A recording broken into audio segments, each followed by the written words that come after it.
Good afternoon, ladies and gentlemen.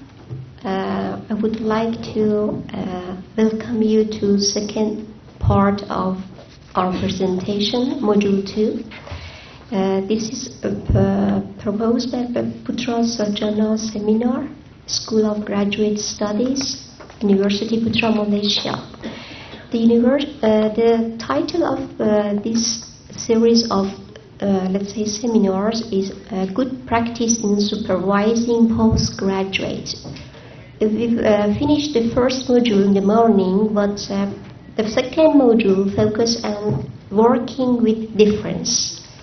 But to have a brief background about our facilitators and presenters, I'll introduce with Professor Gina. Wisker has worked in educational development since the early 1980s, initially in her previous role at Universiti, where she also coordinated women's studies and taught English. Gina completed her PhD at Nottingham University, where she worked on a study of representations of self in contemporary English and American fiction, and followed that with 3 years at the Central Higher Education Study Institute of English of Education, London University, as a researcher for the equity into the role of the external examiner. She received her title Professor of Higher Education and Contemporary Literature. However, about the second facilitator, Dr. Gina Robinson is the reader emerita at Anglia Ruskin University. She completed her PhD, MA and BA at London University. Her work experience and publications mainly focus on postgraduate students' learning, including issues of cross-cultural supervision and threshold concepts. It is based on research derived from running in an international PhD program for 12 years. Her continuing research interests are in the area of art and design education, with future publication on the value of sketchbooks as a tool for developing creativity, thinking skills, and metacognition. Please welcome Prof. Gina to the mic. Thank you. Okay, who is here this morning? Hands up. So we have some people who were not here this morning. We're not going to go through the entire start of the whole thing. We're going to assume that the people who have joined us this afternoon can join in and catch up a little bit. Because what we were looking at this morning briefly was what makes a good supervisor, how to establish some ground rules, and how to get students to come up with a research question that they can actually ask and answer perhaps. And what we're thinking about this afternoon is difference. So working with postgraduate students who are different. That's obvious because we're all different. But we might narrow that down to some kinds of differences that you will need to deal with. If we assume that the student we're going to work with is not the same as us, as a learner, maybe in terms of gender and age and culture, then we are already starting to think, how can we work with somebody who is going to be a bit different to us, to enable them to achieve their potential? And we'll take you off in lots of different areas with this. So, few thoughts about what we're doing. We're thinking mostly about PhD, but we're thinking also about masters. A PhD is about asking questions and addressing them. Have you got handouts for this afternoon? Yeah? Or no? Yeah, you do? Okay. So you might not answer the questions. So sometimes we think that we'll answer the question that we ask in a PhD, and sometimes we just move the field on a little bit more. And where you come from in your learning background might make you feel uncomfortable about not having a straightforward answer.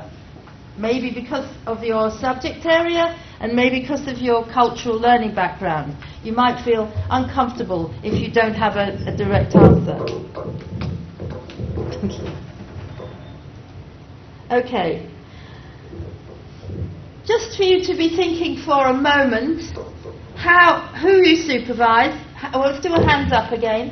How many people are supervising either master students or PhD students at the moment? Hands up. Are you supervising? Anybody supervising? Put your hand up. Right, so we've got a few supervisors. You said yes, but undergraduates. What about supervising undergraduates? Okay. Who is being supervised at the moment? That's so. Okay, is it all right now?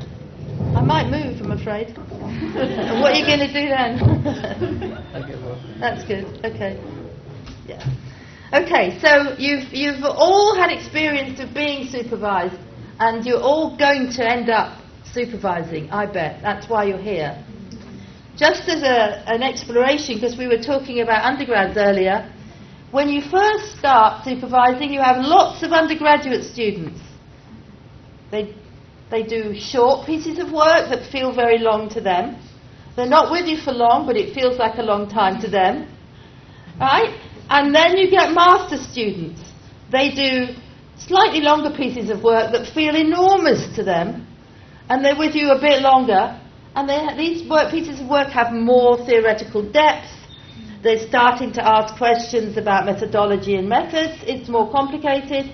And then you have, here's the peak of the triangle, then you get PhD students. This is much longer and much bigger. But they also need to manage it. And we try and enable them to get through in 4 years or 3 years. So you should be thinking already, what's the difference between the stages? Undergraduate, masters and PhD. And you're also thinking, well, I took longer for my PhD because I did it part-time and at a distance. And you're thinking, the person next to me didn't do it like that. We're all different in how long we take, what we're studying, how we learn, and so on. You can learn from every stage. The issue about you as a supervisor is, at some point, the triangle reverses. And you've got very few dissertation students, undergraduates, and you might have too many PhD students. And now you're handling all this complexity of difference as a supervisor over a long period of time. So it's very exciting because every student you supervise is different as a learner from the one you've just had. And they all require this individualized understanding so they can succeed. So I'm not going to answer that question, I just talked for a bit. We think of supervision and learning in 3 different categories that overlap. You're dealing with a person and they're developing. They're also developing as a learner, so it's a learning interaction and you're doing it within an institutional framework. I'm going through this quickly because we did more on it this morning, but it will come up. Okay, what do we mean by difference? Well, I've gone through a couple of them. Different stages then. So undergraduates, masters and PhDs. Maybe different learning backgrounds from our own. You might come from the same cultural background, you've been through the same schooling, but you might be a different kind of learner. You might learn differently from the person sitting next to you. So you might have a different learning background and you might learn differently. Some people learn by repeating things a lot and then they get understanding from reflecting on that repetition. Other people learn very quickly through trying things out. You know, how much have you thought about yourself as a learner? And how aware are you of people who you sit next to being different kinds of learners to you? Sometimes you only understand this difference when you start teaching or when you start supervising. And you realise that what worked for you did not work just now for them. So different learning backgrounds, different ways of learning. I want you to be thinking about this as I'm speaking. And also maybe people have different ways of researching in different disciplines. Or if they mix disciplines. The higher you go up, undergraduate, master's, PhD, the more likely you are to be mixing disciplines. So you might be asking a research question that causes you to bring together engineering and design. So you might be asking a research question that causes you to bring art practice and education. They do different sorts of research. So how are you going to bring these different sorts of methodologies and methods together to ask your question in a way that hasn't been asked before? So different disciplines research differently. People also have different culturally inflected learning backgrounds or approaches. And I'm going to get you to talk in a minute so you can think about this. There are a couple of myths about this. There's one actually called a myth, and it's called the myth of the Asian learner. Okay, so if you have an Asian background, you need to know, I'm being funny, right? You need to know that all Asian learners are exactly the same. So the myth of the Asian learner. Have you ever heard of this? No. What do you think the characteristics of the mythical Asian learner are? Yep. They are mostly authority-oriented, and Yep. believe that the teacher is the center of the classroom and should tell them everything. Absolutely. So authority-oriented. You need to put your mic on when you speak. You just press the little thing in front. Authority-oriented, teacher the centre of the classroom, teacher's always right. Yeah, that's comfortable, isn't it? Being always right. Good. I like it. Are you all like that? You all believe that? No. You might have been told that in school. But by now you've been questioning it, even if you haven't done it openly. So anything else about the Asian learner? There is no discussion in the class. No discussion in the class, that's right. So They just note and the lecturer dictate. dictate and You write it back. Yeah. So much easier being a teacher. You just dictate, you get it back. No questioning. Okay, hand up over there. To follow my friend's words, question refers sometimes, for example, in Japan, they consider asking questions is a matter of being impolite. Yes. So they kept quiet and accept whatever the teacher said, whether willingly understanding or not, and then they have to push themselves to find out what and how of the lesson. Okay, so we understand that. Have we got anybody here from Japan? No, so we can't test that by asking them. But they might. So we hear that people from Japan who are identical to everyone else from Asia. Yeah? Can you see what I'm doing here? How can you make a statement that encompasses masses of different cultures and assume that everyone has the same learning approach? You will find that students who come from a Confucian heritage background, which means Chinese heritage background, and the learning that came from it, might well have a deference to authority, and so find it difficult initially to question what they're told. I have found this true of students from Saudi Arabia, so from an Arab learning background, because people are taught it is impolite to question someone who has the authority. But what I have found is that within 15 minutes, working with students from these learning backgrounds, they are asking questions, disagreeing with me politely, and talking to each other.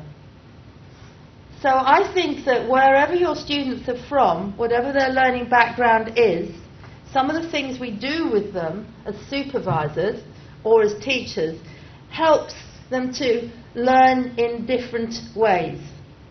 And wherever your learning background, it's very important to appreciate you can learn in different ways. But some might be more constrained than others because they've been told this is inappropriate. But some of this might be a myth. Okay, so learning differently, yeah. I beg to differ. About which bit? Because, what we've been talking a little bit now is about cultural differences, people talking about high-low context. I think those were the days, because things have changed a lot, especially in Malaysian culture. If you see the generation now, it's a lot different than when we were younger. And that's I can say for Malaysian and the Malays. I am quite sure it also happens the same thing in Japan too. I've met some of my Japanese friends when I was studying, and they were not quiet. No, they do ask questions. So things tend to change when they give the Asian myth. Yes. Well, they're stereotyping, and I think we should be done with that. It's not fair. No, you didn't differ with me. You agreed with me. So I was being, maybe I'm being too British about this. I'm trying to be ironic. The ironic idea that everybody across a huge variety of different cultures behaves the same way is completely mad, clearly. And yes, I think people have moved on, definitely. So what might have been true 30 years ago is not true now, because we're all more aware of different learning behaviours. But the next student you work with might not learn like you did. And that could be for a number of reasons. So whatever the reasons are, we're always matching our learning behaviours as supervisors with what we find out about our students, as if it was a dance. Find out about them and match their thinking, and then help them to move on. So yes, it's a myth. Okay. Lots of other things then. Culture might affect it, learning backgrounds might affect it, age, gender, ethnicity and religion might affect the ways in which you learn. And also the topics that you pick if you are going to be doing research. Okay, so I've got to ask you now, what else? And why does this matter? And what can you do to enable the variety of students through your supervision? So what kind of differences do you expect or do you meet in the students you supervise or might supervise, or you and your supervisor? And what does this mean to you in the supervisory relationship? Why does it matter? What can you do to enable the variety of students through supervision? So why do the differences matter? What can you do to enable them to learn? No, you're going to talk to each other. Okay? I want 5 to 7 minutes discussing difference. And then I want all sorts of answers. Different answers. Different answers. So lots of noise. Turn to your neighbour, talk to each other. Noise. We're going to sit down.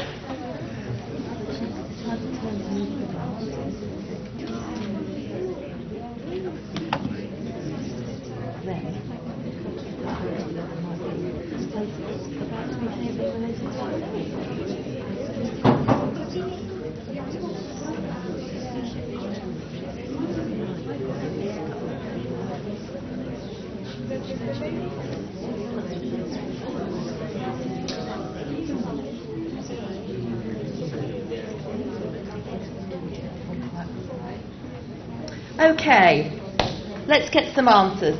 So the main question is, what do we mean by difference? And I gave you some thoughts. And then I'm really asking you why it matters and what can we do to enable our different kinds of learner.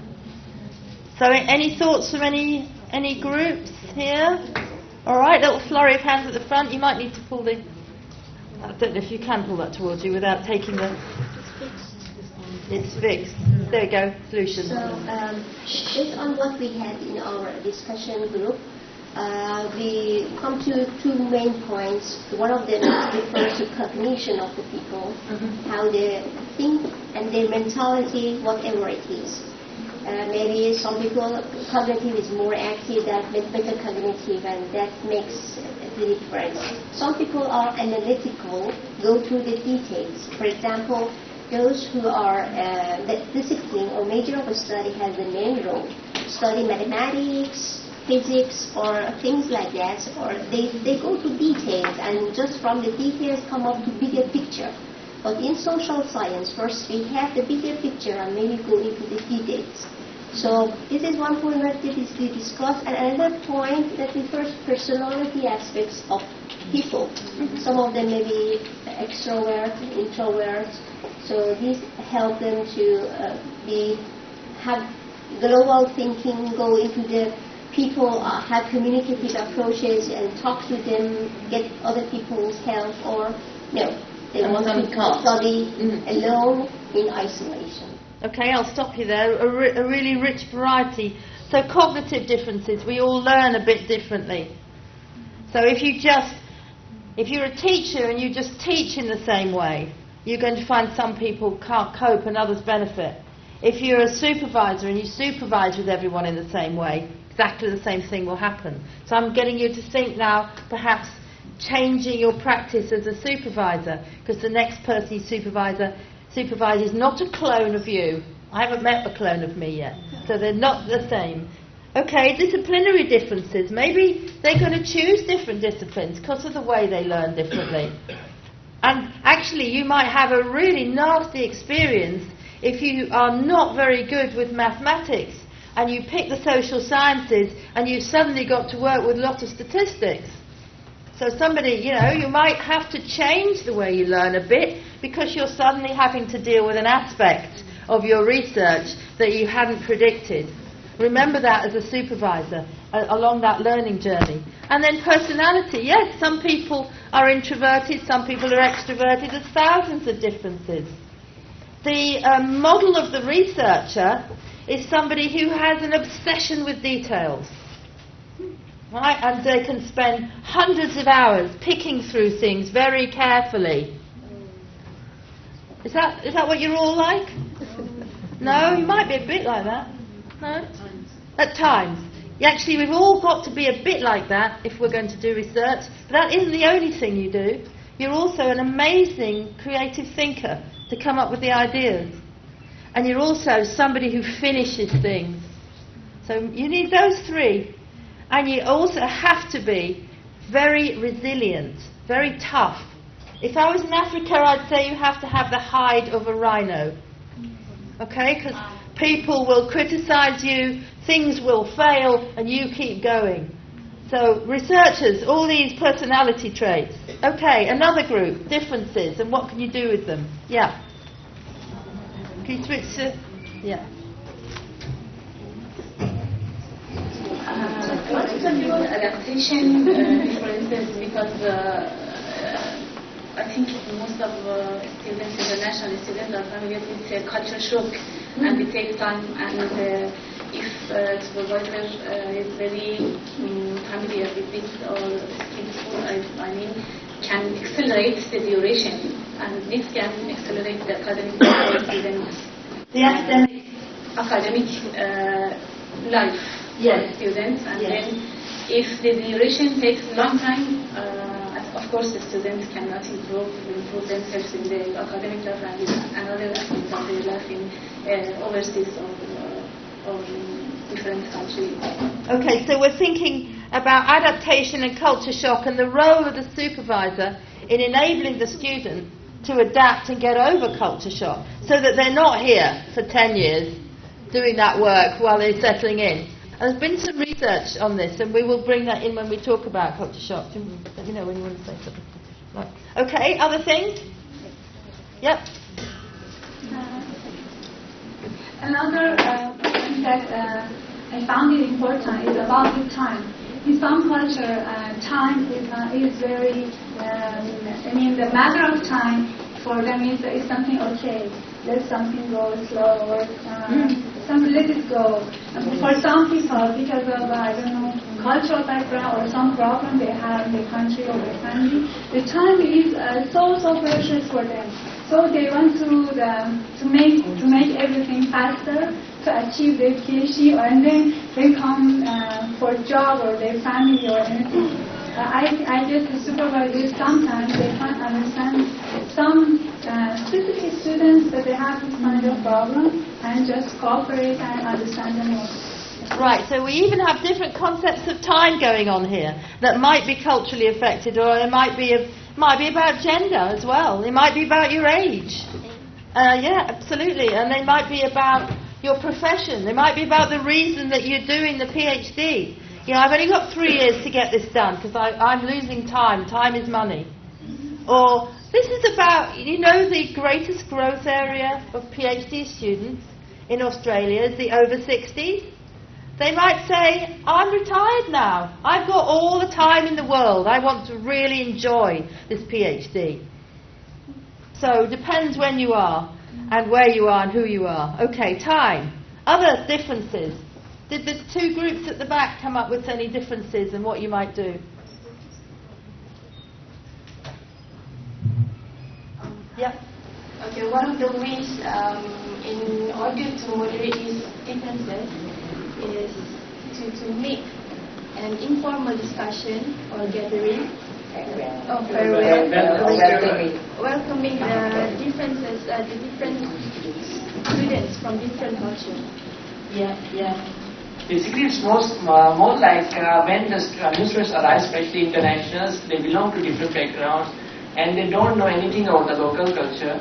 So in this way, in a welcoming way where the supervisor can play a role to invite with the current, the seniors and the coming student, so they to put together, so they will not feel alone. They will think they have someone here also.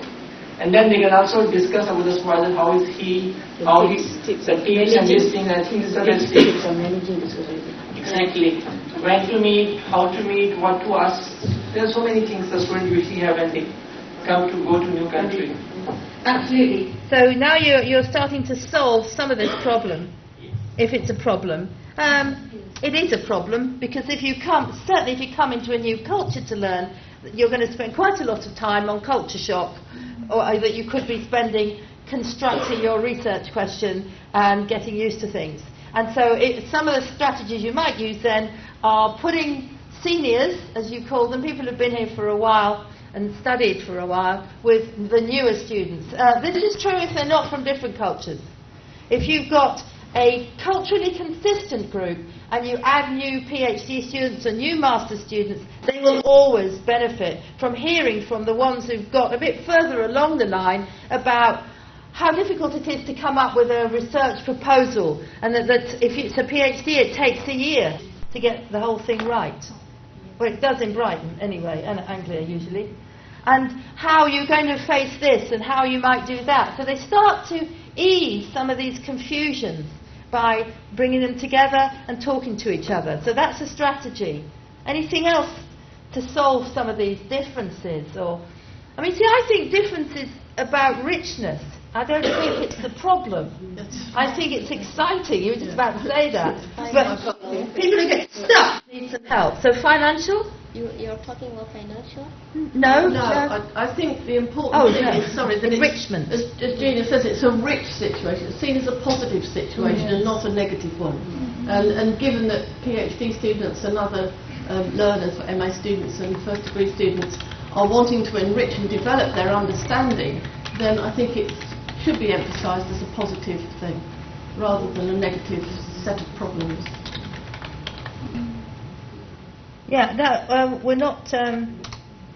We're not being ironic about that. I do think that the minute you meet people and have to work closely with them from different learning backgrounds, you benefit because, first of all, you have to understand how you learn in order to enable them to learn. Then you also have to understand how they learn. And now it becomes a genuine dialogue because you didn't get it all right. You just happened to get through it your way. So you might not even have thought about how you learned as a researcher. But the minute you meet someone else who's doing it differently will cause you to understand you more as well as to enable them more. So it's enriching that way. It's not financial. I do believe that in fact it is not the matter of program PhD. At bachelor or in lower levels, we should be trained how to find out our learning styles and accommodate our learning styles to the situation or the context that we are involved in. So I think this refers to Ministry of Education and the syllabus. The material that they are going to teach should somehow pave the path for the learners to come across their learning style and understand each other. Now we bring it back down to as early as you can to start to understand that people learn differently and to understand how you learn and understand what you might learn from and what might block you, and to understand as a supervisor how you might enable these learners who are not like you at all. So the earlier you understand that, the better, I think. Good. Okay. Anything else from any other group? I'm going to pick someone from another group for a minute. If anyone else would like to offer. I think one of those things that we also encounter is that we have students who are very assertive, some who are too laid back, wanting to be spoon-fed, so how do we draw the line, what do we do if we are sometimes being very strict supervisor, or sometimes being too motherly to them as well.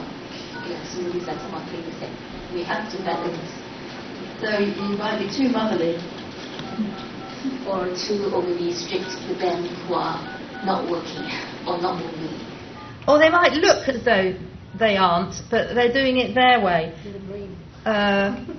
Quick anecdote, undergraduates, third years, 70 of them. Little bunch over there. I had 2 boys, 2 girls. I'm being rude because they're age 21. Spent most of the time playing on their phones and looking around. They had rather fancy hairdos, and I thought, they're not working, and I bet they're not very bright. So anyway, I've worked with all of them, it's not a problem. We come to the moment where they're coming to work with their essays. 3 out of the 4 come in, and they're really bright, they've got really good ideas. They just didn't look as though they were engaged. They were engaged, they had the notes, they'd done something with it, and I thought, I'm constantly learning that the body language from those students was not about learning and engagement, it was about playing around. But they were doing their thinking and they were doing their work. So we're always learning our students and not quite what we think and how to work with it. That was last year. Anything else? So I wasn't overly strict or motherly there, but I think I was a bit cross until they spoke to me and I realised they were clever and they were working. Anything else? Did you go on? I'll pick you up. What were you going to say? Regarding gender, I wanted to talk about gender because in some society we can see that boys are more independent or autonomous than girls. And I know that girls sometimes shy to ask supervisors something. And in this case, maybe supervisors pay attention to encourage this shyness students for televising, for example, speaking, and do you think this is, will this emerge, if it's true, that we have gender stereotypical behaviour? How will it work in a one-to-one relationship? Will the female PhD or master's student you've got be more hesitant than the male, do you think? No. Not necessarily. So it depends. What does it depend on? I think on the cultural background. On the cultural background. And obviously the family brought up matters a lot. Yeah. In some families they don't encourage girls to mix up with the boys, so I'm a bit agree with that. Yeah. So it could be an issue. So we might have issues of gender expectations from each other. So you might, if my supervisor was an older man. I never really thought of him as my father. He'd be shocked, I think, if I'd suggested that. But maybe I was more deferential to him than an older woman, I don't know. But certainly we do need to look at these mixtures then. So gender stereotypes and mixes. Particularly in supervision. Yes, well, we're thinking of supervision. Okay, so in terms of, I'll just come back to where you are here. You've come up with a few things. You haven't got very many solutions here, though, so we're going to have to do more work this afternoon. We've said there's lots of cognitive differences, there's disciplinary differences, personality. We have made some useful suggestions about supporting international students in relation to culture shock and adaptation. We've said also that time is culturally affected, and we've talked about welcoming and putting people together, so that you started solving what might be issues already, thank you, but still not a lot. Finding out about learning styles nice and early and accommodating to different contexts. And then we got off into the gender areas, and we're dealing quite a lot with what do we think of as stereotype and what's the truth, and that there might be a bit of a mixture. Let's move on a bit, shall we?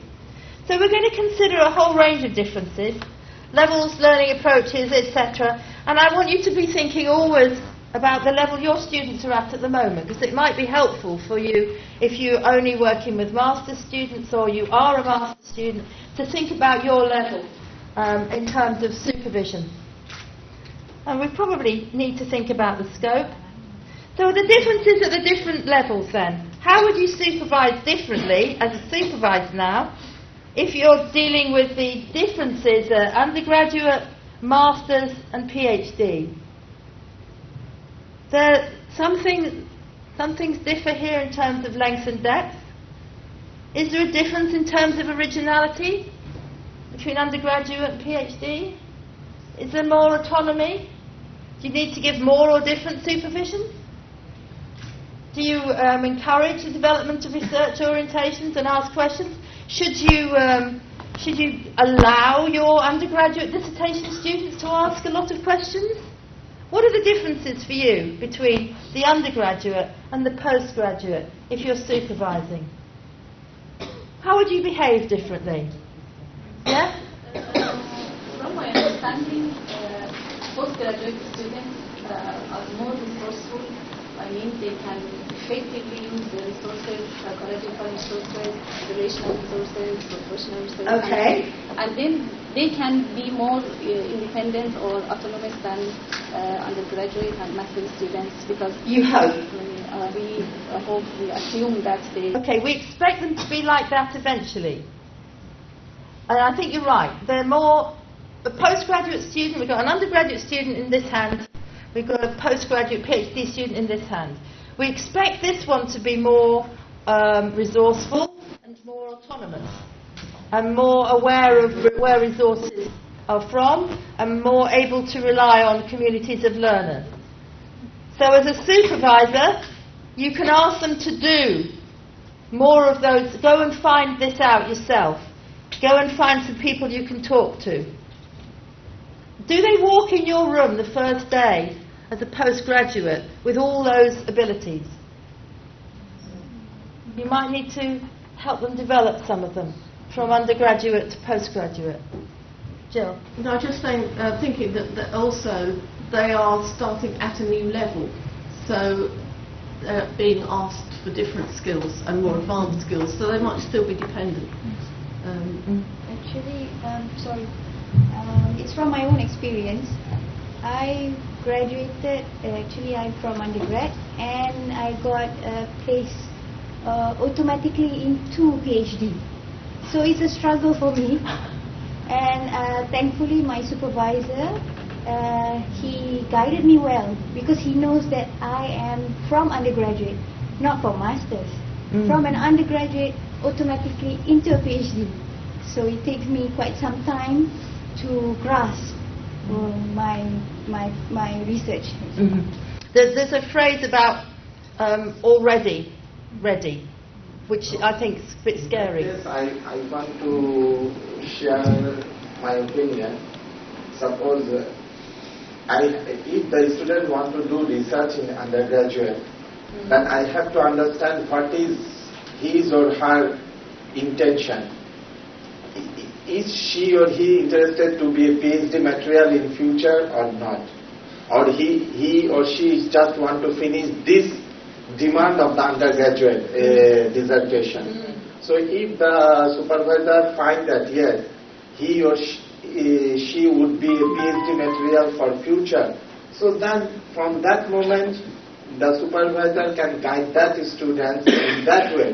Yes, this is your style. Maybe you are doing the degree, undergraduate research, whatever it is, but you have to try to learn the basic things. Maybe you will not do the PhD next time, but who don't know, you will not get the interest after 10 years or 20 years. But if what you are doing, try to learn the basic, how to do the research. This is the main thing. What is the minimum requirements for the important systems to do the research, to write the thesis, whatever, even the literature, whatever it is. The basic has to be learned. Okay, I mean, as that went on, I started agreeing with you a lot more. I don't think many of our undergraduate students know if they want to be researchers, and so this research experience needs to be one that stretches them and rewards them. Because, as you said, it might be 10 years later that they suddenly think, I think I'd like to do a PhD. And then they look back and think, I never thought of this as an undergraduate. But if we help lay the foundations from the very start with the first piece of research they do, which is probably earlier than the undergraduate dissertation. They can learn how to ask questions, how to problematize, so question things that seem to be given, how to go about looking for data, how to go about looking for resources, how to deal with those to help you answer the question, how to write. So all of these things they need to start with whatever level they're at. Because they're not going to walk into your room knowing how to do everything. They're always going to be learning. And sometimes they don't know when they're 18 and they start their first degree that eventually they're going to have an academic research career. Some know, but very few, I think, have got that whole thing lined up. So setting the good basis the first time they come to do research is essential, whenever it is. Okay, let's think about this. So we're thinking that they're all different at different levels, but they're all engaged in developing research skills and strategies, thinking about research processes and behaviours, and getting the mindset about research. And that's about asking questions and finding ways to address them or answer them. They all need to find out about project design and planning, carrying it out, analysing data, and producing interpretations and findings. Undergraduates, masters, postgraduates, postdocs, professors, people running big funding contracts that use research. All these are stages that we help establish with our students early on. So we're saying all different learners, but many of the same things need to be learned. So you've got this kind of mix, this fit with your different students. They all need to write it up with an argument, the theorising, running it through, using the evidence and the data imaginatively and critically, conceptually underpinned with a coherent whole and having some reflection. They need to be able to do this, but they all start off different. I just thought I'd play for a moment with things to do with personality, since somebody came up with that one. The supervisor has a certain kind of personality, and the learner has a different personality. The discipline is different, the project is different, and the students are learners, and on their project, through their discipline, their journey is going to be a bit different, and all of that relates to you as a supervisor. I couldn't actually get the circles in here. But we've got lots of differences there, and learning journeys going on, and lots of other things will come into effect this experience. So let's think about. So how postgraduates approach their learning, conceptualise their research as learning, and what might go wrong if you've got a mismatch. Now, when I first started thinking about learning theories, I expect some of you have done quite a lot of this. I read stuff about learning styles, deep and surface learning and strategic learning. I read some things about learning in the disciplines. There's two areas of research about learning in the disciplines. There's lots of them, but two big ones. One's American. It's called signature pedagogies, and it suggests that you teach pedagogies differently in different disciplines. And the English-oriented, initiated one, which has gone around the world, is called threshold concepts. I'm going to come to threshold concepts in a little while, but I want to start with something which is a bit simpler to deal with, really, maybe, and that's Honey and Mumford and Honey and Mumford's learning styles. Have you heard of Honey and Mumford? Yeah? No? Nobody heard of them? No? Okay. I've used Honey and Mumford because they're quite straightforward. They cut up us as learners into 4 different learning styles, main learning styles. And we are all a mix of all 4, but you'll be stronger in one of them than another. So I want you to think, what am I most like? And then I want you to think, what is my student most like, if you have a student? Okay, so what am I most like? What's my student most like? And then to think, what kind of behaviours might happen for them as learners? So how will this relate to you or your student as a learner? 4 sorts. So think what you're like.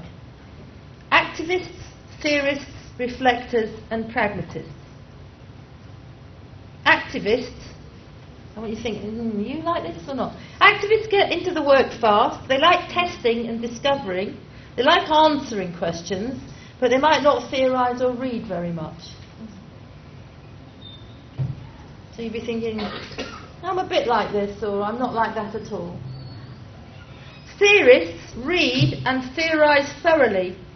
They might not really get into experiments very much, or into the field work, and they might not write very quickly. In fact, they might never write up at all, because they spend all their time theorising. Deeply. But they don't write. Reflectors reflect on what's happening. They consider what they read and learn. They plan. But like the theorists, they might not be getting into the data collection and the writing very quickly. But they know what they're doing and they can see where they're going. And pragmatists put the theory that they use into practice. Okay, I want you to spend a couple of minutes deciding, what are you more like? You're more this than that, or you're a bit of a mixture of this and that. I'm going to give you 4 minutes to talk to your colleague. What are you like as a learner and as a researcher? How does this affect you as a researcher? Talk. What do you like? How does it affect you as a researcher? Whichever one you're most of.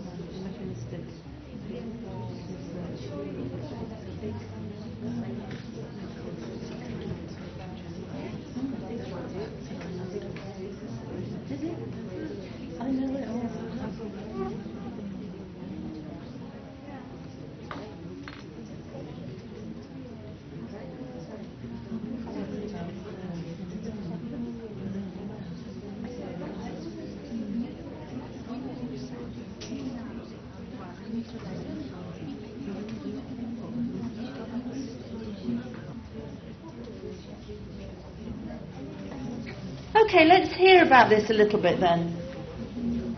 I'm going to start with sort of you identifying what you're like, and I'll eventually move on to some ideas about what you might do with yourself or with your student, if they're more one of these than the other. Who thinks they're a bit of an activist? You like getting into it fast and testing and discovering and answering? 1 activist, 2 activists, 3, 4, 5. We've got a bunch of activists. Good. Bunch of activists. Like to get on with it. So, have you been putting your hands up all the way through the sessions? Probably. Yes, a bit. That's a sign. Activists want to answer the questions. Actually, that's what they're here for. Yeah, good. Great to have activists in a room like this. You need somebody to answer the questions. But other people are thinking through the answers to the questions as well, even if they're not going, oh, here's a suggestion. Yep. I have a little bit disagreement on this thing, like activists don't think or they don't read much. Like if I'm an activist on a climate change, if I don't know the theory behind how I can be the activist on a climate change. Yeah. So it's a bit conflict. Well, it's not an activist. And it's not a political activist or an ideological activist. It's a learning style, okay? Activist is like you're standing for some cause or for some issue. No. I know the term's difficult. It's their term. I want you to be able to go and look up Honey and Mumford on the website if you want to. And they use that term, but you don't mean nobody has to carry a placard, okay? Or block a road. No. But activists in the learning sense are people who get on with it. You know, so if you're a researcher, they're going, I don't want to read any of this stuff, I want to go and do my interviews now. That's a problem that's attaching to that style. I mean, they're great to have because they want to do everything, but they might well say, I want to do my interviews, I want to do my interviews, and you're going, wait a minute, have you got the right questions? Have you read the theory behind the questions? You know, what will you do when you've got your interviews? And they go, well, I don't know, but I'm just going to get them, right? Let me get on with my interviewing. Sometimes they've got them already. They've got them already, they're here. Oh, why did you ask those questions? Okay, so they can run ahead too fast. What would you do to help an activist researcher? Not one with a placard, one who wants to get on with it but doesn't theorise very much. What would you do? Come on, want an answer? Yes? Actually, I believe in learning through doing something. Yes. Okay, this is my theory. because when you recruit a new student for undergraduate or maybe the master degree, so he may not be very well learned about the theories and other things, Yes. but still he can learn his research activities through doing something, Yes. following the other methods, following the other way to doing research, so he can learn and he can develop his own theories later. Yeah. So Yeah. it is not necessary that he or she should learn the theories then he or she will start his work. So that is not possible in all the time. No, it's not possible all the time, and it's not the research approach that's insisted on in all research. So in some instances, you have to throw yourself into the situation, and then you are reflecting on the learning from doing, and then you find the theories that help you enrich that experience. So I'm just, because it's the afternoon, I'm being a little bit rude with you all, being cheeky and saying, activists, they never theorise. They don't theorise at the same point, necessarily, but they might want to get going and then look at what they've got, and then do some reading, and then enrich what they've got, and then present it. Absolutely. At some point they will need to reflect, at some point they will need to theorise, but they don't have to theorise first, necessarily. So build on it, it's a strength. But not always. Go on. Just the same with grounded theory approach. You wouldn't anyway. You look at the scene first of all and what was going on, and you'd observe, and then you'd look for theories to help you understand that and interpret it. So, you know, even in high-level research, that's a valid approach. It's a valid approach. So think of the benefits of being an activist, and that's you theorise later. However, we have had a student who is an activist. Keep switching off. Do you want to say what happened? You don't? Oh yes, one of my students thought he could do, he's a young student, he thought he could do his research in 2 years. PhD. Part-time, PhD. And he was determined to present it after 3 years. He didn't see any need to problematise. This is one of the issues with activists who just go for it. They don't see any issues, they don't see the need to problematise, they don't see the need to argue, they just feel that they have the answers and they just need to write it down. So in that instance, he finished his PhD very quickly, but he's still waiting for his Viva about 4 years later. So it doesn't work. Not deep yet. Not always, no. So one thing that Honey and Mumford do, they don't deal with researchers, I'm the one who's taken it into the research learning, is they come up with the good side and the more problematic side. And you came up with the good side, learning through doing and then reflecting and theorising. And the bad side is if you do it all very fast and you don't problematise and conceptualise and theorise, it might be a bit thin, it might be a bit shallow, it might not have enough depth and understanding to it, it might not be a PhD. So as a supervisor, let's move you into a learning space here. If you have a student who's an activist and it's a problem, some of the problem bits of it, what would you do to help them theorise and deepen their work? What would you do? In fact, I think we try to just, I don't say push, but guide him or her towards to being theorists. I mean, read and focus on theories thoroughly and more in order to mix the two slides together and they become together. So I'm so excited with what you're finding. What I think you need to do now is to read up in some of the theorists and see which theorists can help you deepen your understanding of what you're finding. And I don't want to stop your enthusiasm. Absolutely, at some point they're going to have to do the reading, they're going to have to do the theorising, and you need them to merge the great ideas they've got through getting on with it with the deep theory, or it won't be at the right level. Yeah? Like me, for example, I'm very bored about theories and just talk about things. I'm more practical. But the thing is that I apply for myself that I bring some questions for myself. A good supervisor can bring good questions for a student. Yes. So he or she can go and find the answer. So for finding the answer, you should read and find the theories. And talk and talk. Yeah, talk and talk to enrich herself with different variety of Good. materials. Okay, so the supervisor helps set up a reading period, a set of structured readings which might push them into reading the theory that's going to be useful. They ask them some questions, and they might ask them in a feedback situation in the margins of the work they've sent them. So you just told the students, just told the supervisor about all this wonderful data they've got, and the supervisor says, well done, this looks fascinating. How does this relate to that question? Have you looked at this person's work that might help you theorise what you've just got? And the bold question they're asking is, so what? So what does this stuff that you found do? And in order to answer that question, you have to theorise. So the supervisor helps with the reading, asks prompt questions that make them think about the importance and the theory of the thing and the conceptual level of what they're finding out, so they deepen it. So this is the kind of thing we might do. I've talked about them in here a bit. I've tried to work it out a bit, and I said activists learn best from constant exposure to new experiences. They like to involve themselves in immediate experiences, learning by doing, and are enthusiastic about anything new. They tend to act first and consider the consequences later. They enjoy new challenges but are soon bored with implementation and consolidation. They learn least well from activities that require them to take a passive role. So they're not going to want to spend all the time reading, they want to get out and do it.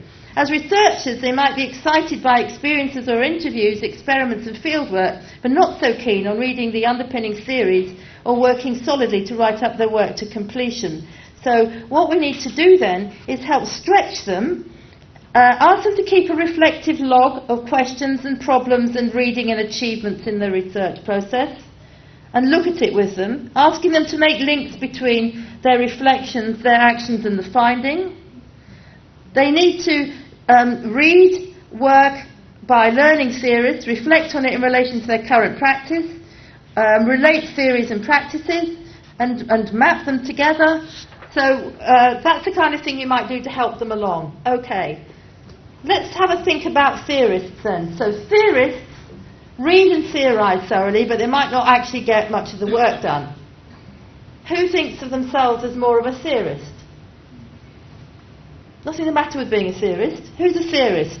You do a lot of deep reading and a lot of thinking. Well, it depends on in which areas. In some area, I just want to know. So you're a mixture? Yeah, in some area, I want to be practical. So. Okay, but what about other people? Who identified as a theorist in the room? We've only got like one hand, and you've said a bit. Theorist? There's a theorist? Another one? Come on, theorists, come out the woodwork. Who likes reading theory and doesn't want to do too much until they fully understand something? Situation demand. Situation demand depends on it. So for you it's different kinds of, and sometimes you do it, and you're mostly a theorist, are you? Yeah. Focusing on social movement theory. So you're concentrating, actually your research is on theory.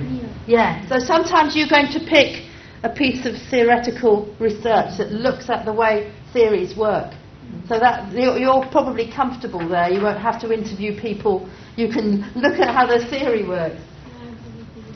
Okay, so what do we do with theorists then? High theorists. If you're a supervisor, you've got a high theorist. They want to just read and read. So we have to have the reverse.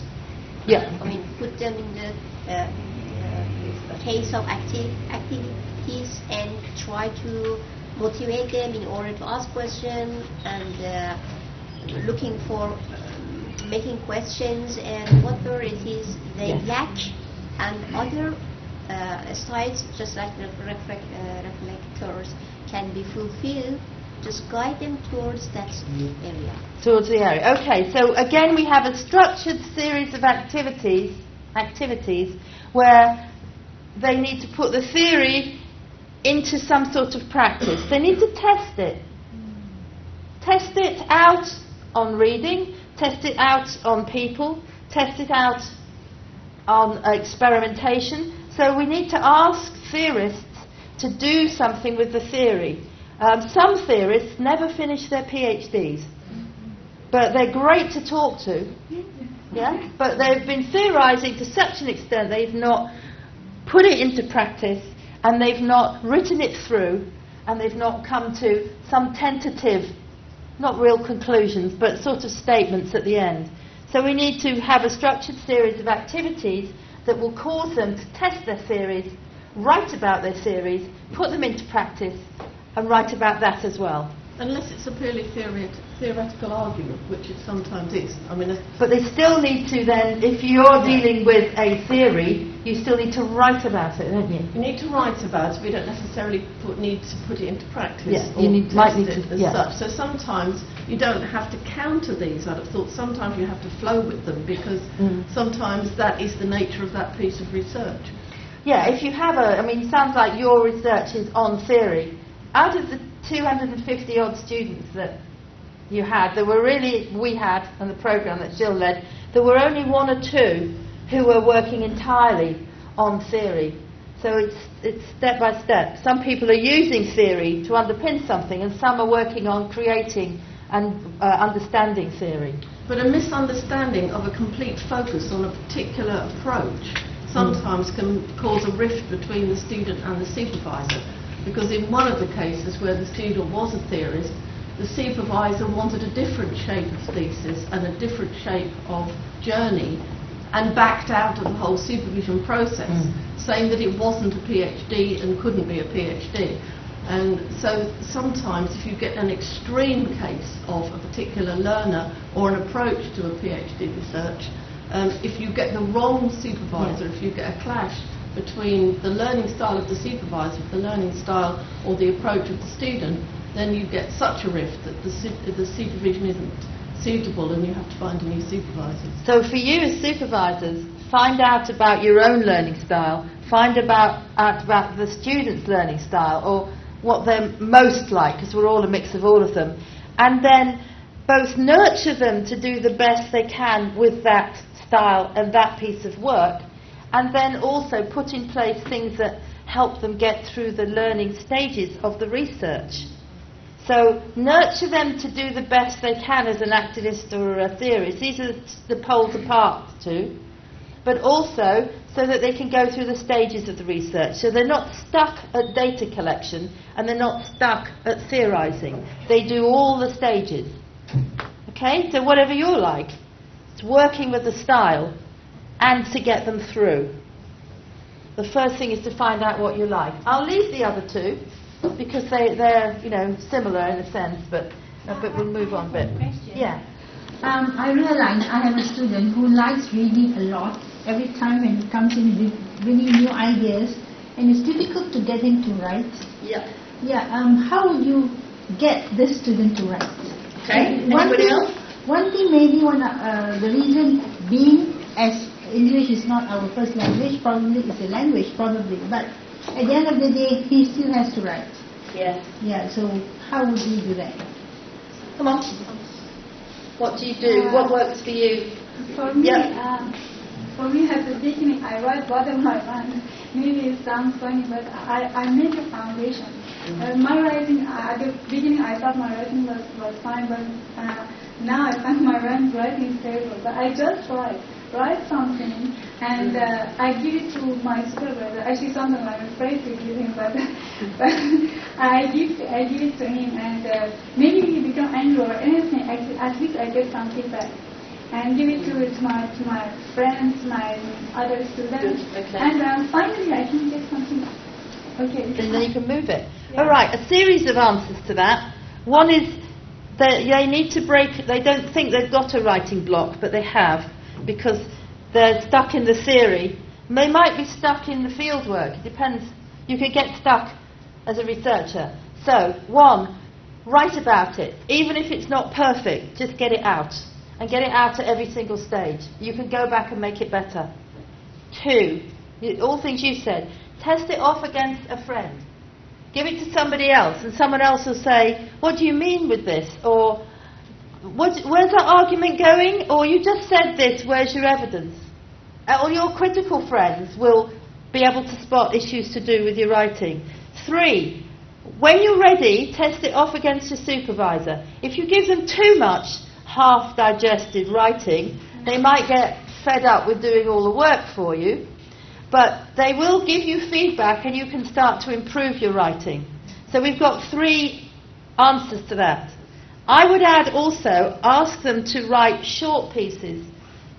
Ask them to explain their main argument. Ask them to explain the issues that were brought up from the field work, from that little bit of it. Ask them to summarise what this theorist's arguments are that relate to their work. So they've got very small writing tasks that you expect by the end of the week. So it's a small stepped structured activity. And gradually, because they might not be a good writer, but they might also just be stuck for some reason. Gradually that will open up because they are actually writing. The clue is to write, even if you're not going to get it right the first time. I think too you need to write across the whole thesis. I think one of the difficulties is feeling that you've got to complete a chapter. Because sometimes if you complete it too clearly and in too finished a way, you can't then be flexible or adjust it when the rest of your thesis moves. So the whole thing's got to be almost like something that is still setting. You know, when you set a jelly or something like that, it's still got to be wobbly at the beginning and then it begins to set. Or maybe another metaphor is if you're taking a photograph at first, you know what the image is that you want, but it's quite blurred. And then you begin to twist the camera until the focus is right and it's clear. It's a little bit like that with writing. It might be a little bit foggy and blurred to start with, but it's the right image that you want across the whole thesis. If you start writing one piece and complete it, then it completely distorts the whole thing at the end. So my advice is to write across the thesis as much as possible. But get them to keep writing. Does he write at all or she write at all? He writes a little bit, but next time comes again with a new piece. Yes. Yeah, keep bringing in new readings and new thoughts. All right. It's kind of difficult because they are just segmented pieces of ideas. You see. And then you might need to say, let's draw it.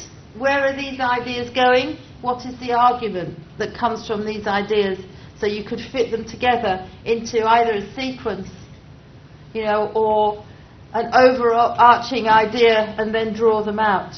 Because you've got to get an argument from it, haven't you? So if they're doing bits, I've got a student who does huge bits each time, and then when you give him feedback, he starts from scratch and writes it all again, differently, with different errors, over and over again. Jill knows who I mean.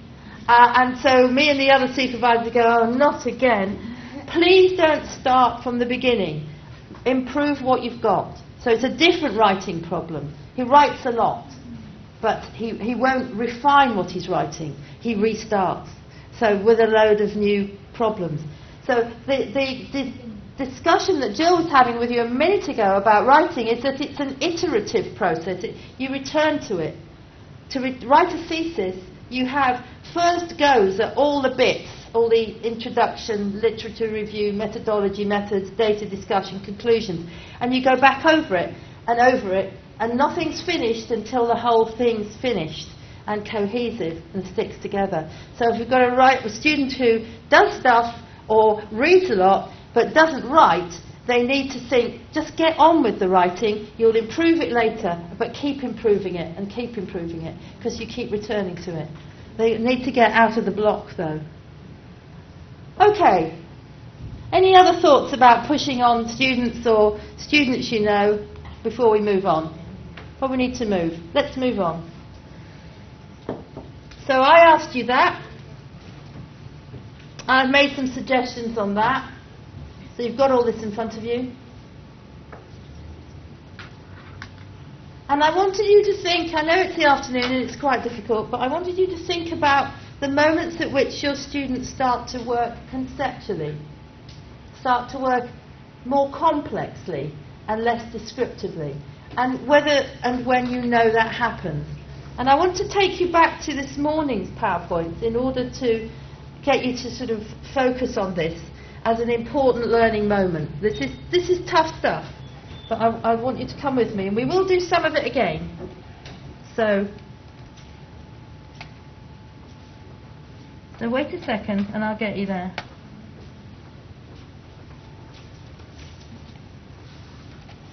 So if you've got this morning's PowerPoint,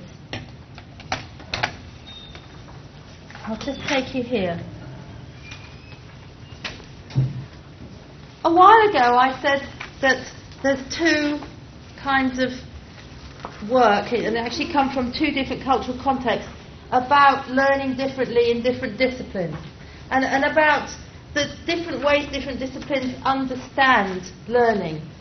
This lies behind some of the work that we'll do as supervisors, understanding that our students are learning differently, but also we built a theory on top of this. I'll take you through this one in a minute, which is about the moments that a research student starts to learn conceptually. They're learning conceptually, creatively and critically. They're making leaps. They're suddenly understanding things.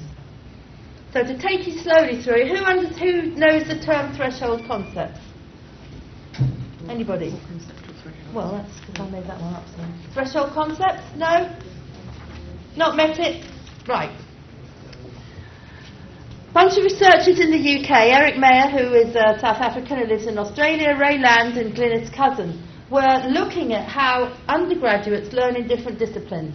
And then they came up with the idea that there are different, absolutely essential or threshold concepts in each discipline. That you need to know how the discipline understands the world, sees the world, how it constructs knowledge. And so they said, I think that you have got to be able to understand this to be an economist. You've got to be able to understand that to be a historian. You have got to understand how that happens to be, an expert in trees and things, whatever. Agricultural theory. So they came up with the idea of absolutely essential concepts for understanding how knowledge is constructed and the world is seen in a discipline. Now, first off, your students have got to have got this, or you've got to have got this, to be able to work at postgraduate level. And then we're going to talk about the stages of learning conceptually and understanding things. So what is a threshold concept? It's akin to a portal, that's a door or a gateway, opening up a new and previously inaccessible way of thinking about something. And it represents a transformed way of understanding or interpreting or viewing something, without which the learner cannot progress. Yeah? So there are moments when you get it about your subject area. You get how it looks at and constructs knowledge. Let me give you an example of a threshold concept in a discipline or a subject area. And I want you to think if you can identify one in your subject area. So if you were a historian, a person who studies history, right, you might think that history is a bunch of facts. Is history a bunch of facts? No? Okay. History is facts and information. Sorry? Yeah, it's facts. It's facts. As facts written by some other people. Facts written by other people. Or maybe their interpretation. Interpretation. All right. Have you all done history at school? Yeah. You've done some history at school. All right. And I think if you stay with the first level of history, you just learn up the facts. You learn up the dates. Yes. Now I have to tell you about my personal conceptual threshold crossing moment with history. The moment when I got it. Got that it was about interpretation. And I think you should like this one. Okay, so I lived in lots of different countries because my father was in the army. One of them was Singapore and Cyprus and Malta and all over the place. So I was doing A-level, which is like the level before you get to go to university. Moved from Singapore back to England, then to Malta and then to Cyprus. 4 in a row, very quick space. So I had to do one of my papers on my own. And I picked Commonwealth History. That's what it was called. Commonwealth History. This should be easy, I thought. I'm good at history. Commonwealth History, that's where I've lived. My dad got me all the books out of the library, local library. I started reading. Well, I read all of these books. These books said the British went over there, India, Africa, Malaysia, you pick it. They helped their people become educated. They built roads and railways. They helped people develop culturally. They brought only good. Right? These books over here said the British went over there. They imprisoned their leaders. They stole their minerals and resources, and they made them feel culturally insignificant. And I thought, what's true? Both of them are true. Because different people interpretations. Why I made a learning leap at that point was, why did I suddenly get cleverer as I read these two? What was happening? Critical thinking. Yeah. Sorry? Insights. Yeah. And I realised that there were contrasting interpretations. Conflicting. That's right. Well, good, you got it. So history is interpretation, it's not just facts. And we make learning leaps, we cross what we now call through our research, conceptual thresholds, through critical thinking, through realising there are contested views, through reading opposite views and understanding that different people have different perspectives on what is truth and what's happening in the world. So that was just a historian's example. Your students are going to have to make some of those leaps. They can happen at any time. Right, we've got that one. So threshold concepts then are to do with subject areas, and conceptual threshold crossings are the moments when you get it, when you get the understanding. And we've argued there's lots of those when you're doing postgraduate study. So what are the characteristics? They change the way you see learning. They're transformative. I can't go back and think that history is just facts anymore. I will always say, well, depends who's telling you, or depends what point of view, or what theory they're coming from. They're irreversible. You're never that simple again about that area of work.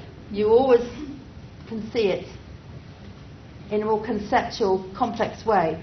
They're integrative. Often you bring different ideas together, and they're troublesome because you might have been very comfortable with your belief about what this bunch of historians said before you read what that bunch of historians said. So they're troublesome.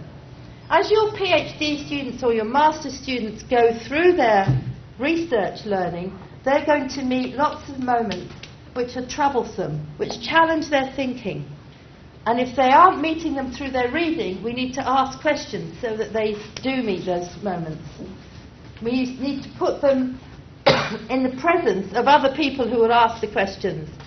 We need to put reading their way, so they will have to do that conflicting reading that I did about all the areas that they're working on. So we said that there are many learning leaps that take place, or conceptual threshold crossings, like crossing a threshold and opening up a new window to your understanding, that happen while you're doing a PhD.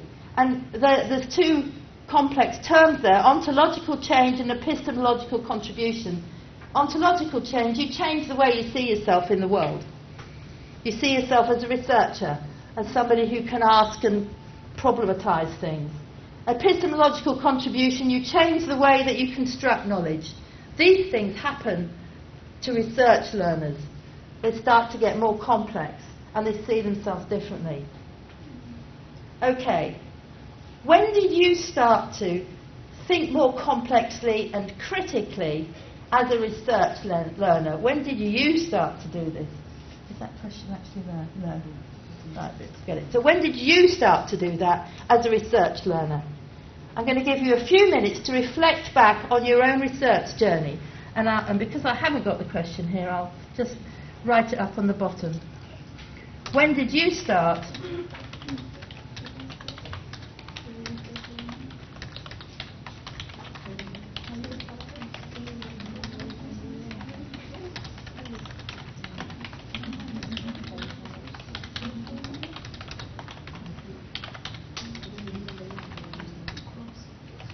So what set you off? I gave you one of my examples.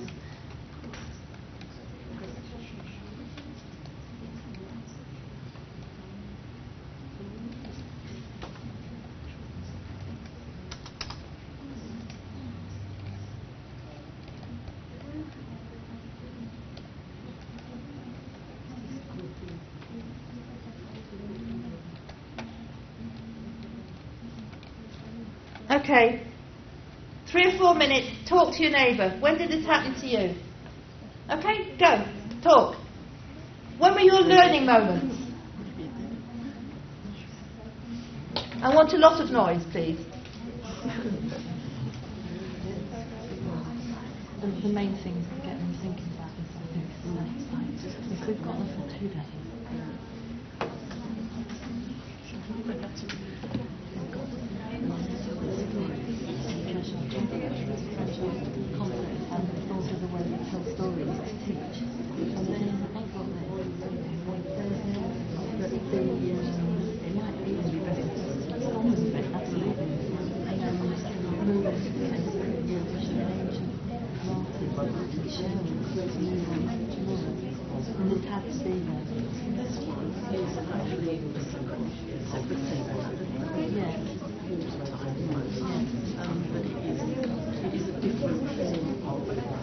Okay, that was a moment where you should be thinking about when your own learning shifted on up into conceptual, critical, creative work, so that you can then think about how you might shift your students.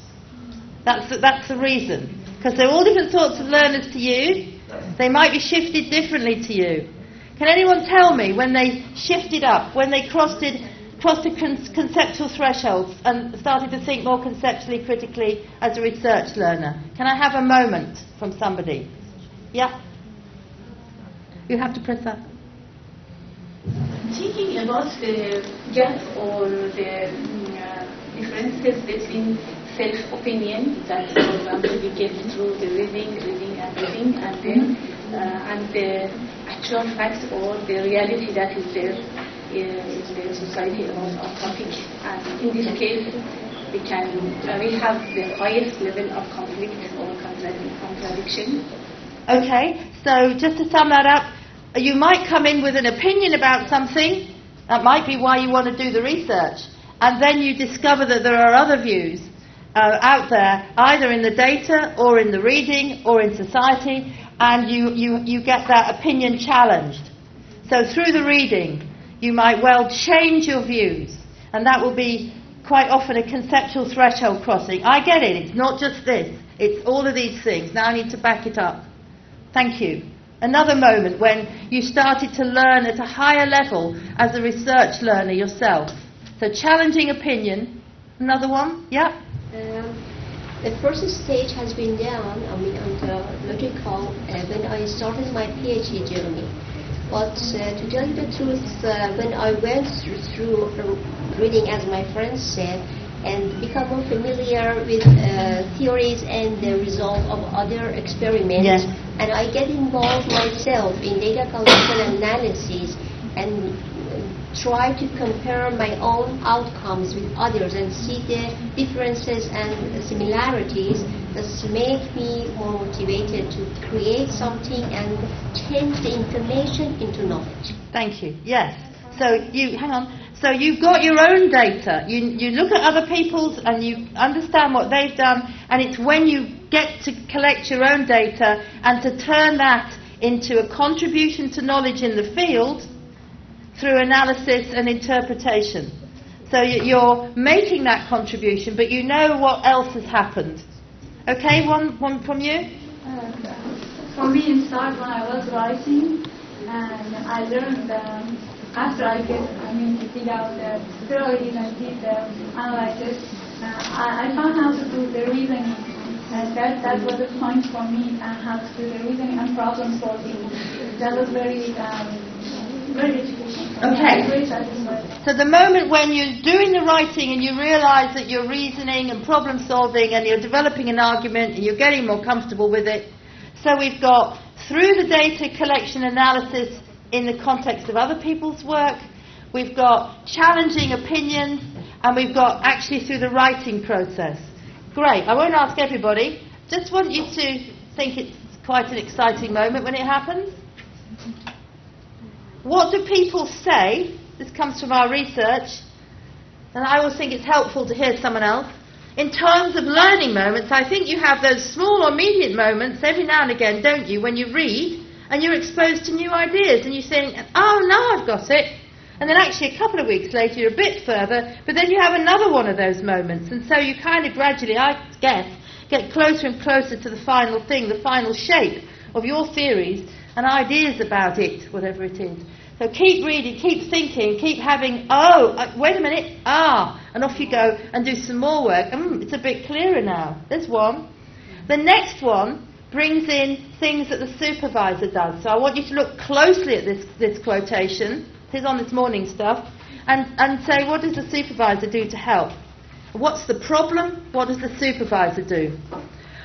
A couple of weeks ago, I found that things have stopped. Mentally, I found myself up against a brick wall. I just felt that I was kind of stuck and it wasn't moving and it was all bitty.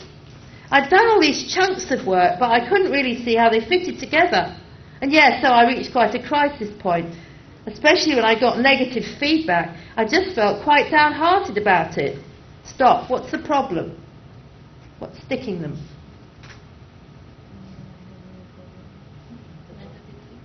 Negative feedback. All they've got is, why have you done this? Not good enough. Oh, where's this going? Oh, can't move on. What else is the matter with their work? They're having an emotional downpour. Yeah. Maybe a wrong approach. Yeah, but they're saying it's bitty.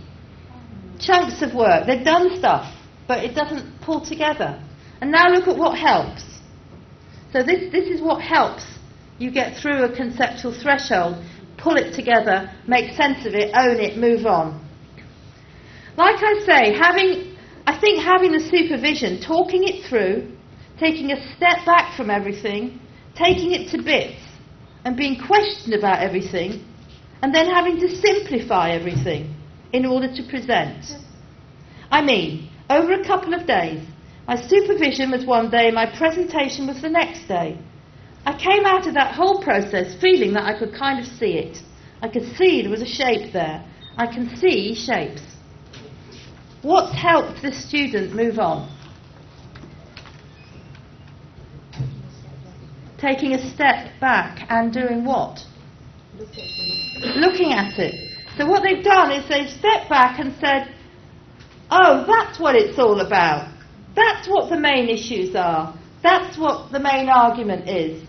And they can see the shapes of what they've been doing. They had to step back, they had to abstract, they had to fly over the top of it and see what was happening in their research and simplify it.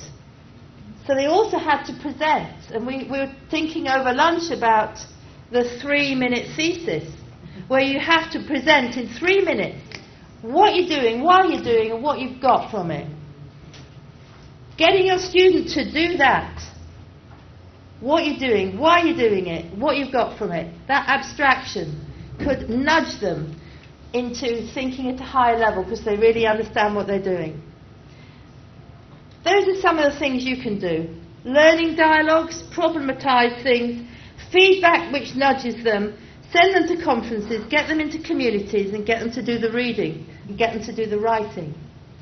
Now to finish this bit off, what we spent quite a lot of time doing is thinking about different sorts of learners. This is all on this morning's handout. Different sorts of learners and how you might be a different kind of learner, a different kind of researcher from your student. But we all have the duty to work with these different learning backgrounds, whether they're culturally inflected, gender, age inflected, or just different learning styles, in order to help nudge our students so that they can actually achieve that conceptual, critical, creative level of work, which is good research learning, which is a good thesis or master's dissertation, which will make a contribution to knowledge. So wherever they're coming from, it's finding that out, matching it, doing things so that they can make these learning leaps. And that's the duty. Okay? We're going to spend about 10 minutes with you now and ask you to look at some case studies. Now the case studies you've been given, they're not this morning's ones, although the last one might be useful. They're actually about differences in culture and gender. See if I can... Have we got a question on this handout about this? No. Yes, wait a minute, I'm sure we have no.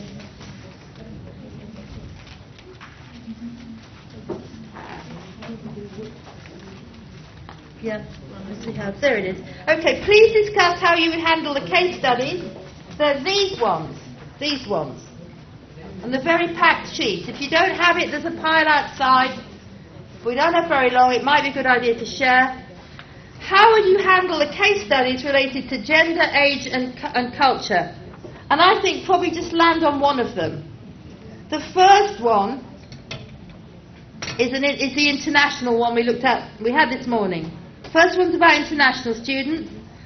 The second one is an age, gender one. The third one's an international one. The fourth one's a gender one. The fifth one's an international distance one. And the sixth one is a gender one.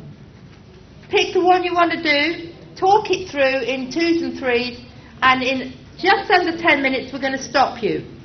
So pick one. Have a go at it. Gender, culture, age. Right, over to you. Lots of talking, please. Please engage with them. Can you all see one? One of these? Yes? Okay, crack on.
Okay, let's pick up some of what you've done. Again, solving these is a life problem, so I don't expect you to have complete solutions. Did anybody do number 1? First draft of your first chapter. Anyone do that one? Yes. Yes? All right. First draft of your first chapter from your different student. The English has got expression and grammatical difficulties. Sometimes it's pompous and academic, and sometimes it's everyday colloquial language. What are the issues? You need to switch on. You did it. What did you decide? Actually, it was based on my experience from my own co-supervisor. He had a student which English is quite low, so he sent the student to an English course. And after that, she was able to write very well and able to publish in a very good journal. Right, the answer is an English course. But actually, back home at Brighton, the answer has been a high-level English course. Because PhD students are offended if you send them to sit with people who have just come over and are only doing professional English. So a properly organised, high-level research learning English course, where they're using words like conceptual threshold crossing and conceptual framework, and thinking about research writing, will help this student. Good. Okay, thank you. Anybody do number 2 with Peter and his supervisor? Nobody do that? Did you do that? Yes. The guys at the back, which one did you do? Let's go. We're not coming back to you. We need to go to someone else. Which one did you guys do at the back? The first one. Did you do another one? Only the first one. That's a good cop-out, isn't it? Because we've done the first one. All right. Let's see who might have done something else then. What about this little group here? What one did you do? Or how many groups is it? Number 6. Yeah, number 6. I did number 6 in Barbados. It took all morning. It took all morning. So how did you sort out number 6? We've got an older senior male supervisor supervising a younger female colleague. During the course of their supervisions, he's beginning to suggest that they meet in pubs or in his house. He's just broken up with his wife and is a bit distressed, but she's worried about the nature of their relationship and says, let's meet in the office now. The next communication to her is not funny, this is a true one, honestly, is to belittle her work and suggest she's not up to this kind of research, that it's poorly conceived and going nowhere, and now she's in a state of embarrassment and confusion. What do you do to solve this? First of all, she's in a dangerous situation. Yes. A very dangerous situation. Horrible. Very horrible situation. And we attempted some solutions for her. Yeah. And the first thing is to suggest a solution to talk to him, because she does not. We don't want her to go to the house or meet in pubs or whatever. We cannot suggest that because it's not safe for her. He just broke up with his wife, and this is a very dangerous situation for her. Dangerous thing. So we said, okay, sir, what can I do? Suggest something, because you said this work is not going nowhere, so what can I do to make this work? So she's keeping an academic conversation and asking for improvement suggestions and not going to the house. At all. Absolutely, the ever. best things you can do is just academic conversation. Yes. And number two thing we talked about is, okay, can we change our topic so it's going nowhere? If that's true. Yeah, if it's going nowhere, can we change the topic? And there are two things involved there. Sometimes you can't, and sometimes it isn't actually going nowhere. Yes. So there are two things. One is either he accepts or he rejects the offer, the change of topic. Now, if he accepts, good for her. Yes. Then it's going somewhere. Well, if there's a problem with the topic. Yes. Yeah. If there is actually a problem with the topic. Yes. But it might be that there isn't, and it's just that he's a bit unstable and hurt and difficult times. No, we know, because we just want to stick with it. Yeah, go on. Okay. So one is either he accepts or he rejects. Yeah. If he accepts to change the topic, good for the girl. Yeah. Okay. Because this is going academic now. And number two, if he says no, then it's very dangerous. And she probably needs to switch supervisor. That's the last option. That's it. That's where you got to. That was our last option we suggested. Okay. Supervisor. Lovely. Now you wanted to share yours, but it needs to be quick. I have this kind of problem. Yeah. And I was so afraid because I was new here, and because I know that I cannot change the mind, and I find some signal and find conversation. So I changed my supervisor immediately. And because my supervisor had he had a high level in my faculty, so nobody accepted me. I changed my faculty. Oh, change of faculty. All right, we are going to stop, although we haven't been through them all. Just let me help you with this one a minute. She needs a conversation with him, which is about how to proceed in relation to the research work, the academic work that's taking place. She also needs to move one step higher and discuss this with somebody else, because she can't be left alone with this problem. The problem is twofold. One, that it's a relationship issue now, and she needs to back off from that. But two, it's caused him to say very damaging things about her work. So I suggest she shares it with the doctoral college person, or the other supervisor, or the leader of doctoral students, or she doesn't sit on it on her own, because she might need somebody else to step in, maybe to look at her work to see it is okay, or maybe to help her change supervisor, or at least to register that there is a problem. So what we have with this one is, and I'm going to end on this, is the three areas that we looked at the beginning. We've got a personal interaction, emotional issue. We've got a learning thing. He's saying it's not good enough. And we're bringing some of the institutional contexts. Go and talk to someone else. See what the regulations are. Consider changing supervisor. At least register your worry if you're her.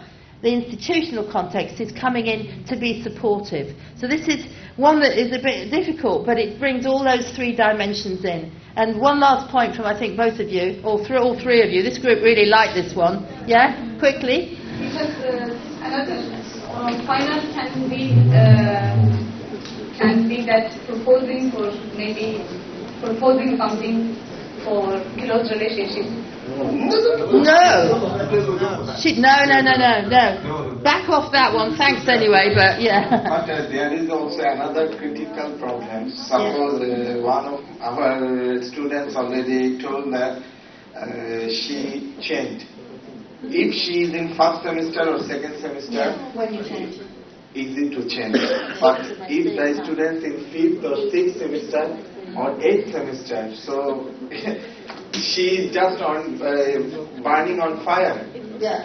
So these solutions are a bit different at different stages in your research. Also, and it's not easy. If I know somehow, if you done the proposal presentation, even if you finish the CE comprehensive exam, I know especially in UPM, it's not easy to change the supervisor. Okay. Not only in UPM, so many universities, they don't allow to change the supervising system. Yeah. So I need your advice in this regard because it's a life issue. This is a life issue. In reality, the student did not change their supervisor. They consulted the second supervisor, and the second supervisor went up into the equivalent of a doctoral college or a postgraduate group and registered the issue and got someone else to look at her work, so that institutionally the problem was being recognised, so she could never be victimised. And therefore it became more structured, slightly more institutional, got her PhD, successful person, not problem. Yeah? If the person, the supervisor, is really powerful, if she's going to discuss the problem, she shouldn't discuss the problem based on the meeting point or maybe the interpersonal, the issue. She should discuss the problem based on academics. Yes. Strictly academics, because if she discusses based on, say, I don't want to meet in the in the house somewhere, I want to meet in the office, and if she discusses that, it will be a problem for her. All right. It is a problem for her, but it's a problem that he shouldn't be behaving like that. She might have to disaggregate, uncouple the two issues and get support on one before she needs to get support on the other. And they could be from different people. I shall stop you because we will have you here all night. I can see how very engaged you are with these issues. We've looked a lot at learning difference. We got a bit into cultural difference. And we've looked now also a little bit at gender issues that might arise. And we'd like to thank you for being really lively and getting your teeth into all the things that we've thrown at you this afternoon. Thank you. Thank you.